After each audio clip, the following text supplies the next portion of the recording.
Hello, my name is Andy Belmontes, and this is my presentation on what would the Apache bridge look like in the 1800s. It's for Con 101, and I go to Arizona State University.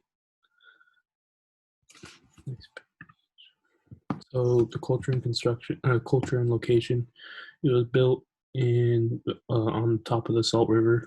So it's the Salt River Canyon Bridge. It was built in 1996. This one right here, and the new bridge uses much stronger steel and less overall metal.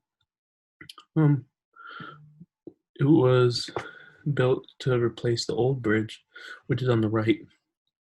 And so the bridge on the right was built in 1934. That's the old bridge, and this is the new bridge, and they're about 200 feet apart from each other. This one is now, the one on the right is now just used for pedestrians.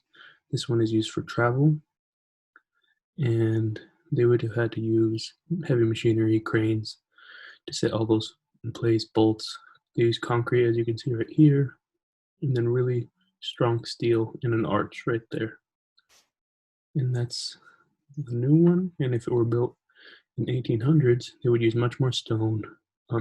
They'd most likely use smaller details because of the culture back then, and they used intricate designs. As you can see right here, there's a statue.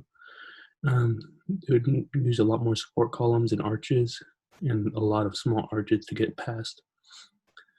So for this one, it was, if it were built in the 1800s, the bridge would most likely only need to hold pedestrians and like simple wagons and horses, and they would have had to use a lot of like pulleys and um, a lot of manpower and leverage to get all the stones in place.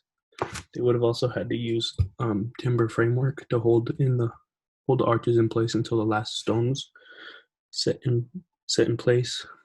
The arches are much like the arches you could find in an old church, and this is what they would look like if they were. It most likely looks something more like this if it were built in the 1800s. As you can see, there's many little arches getting across the way as compared to one big arch in these two. And yeah, that's my presentation, and this is my reference page. Thank you.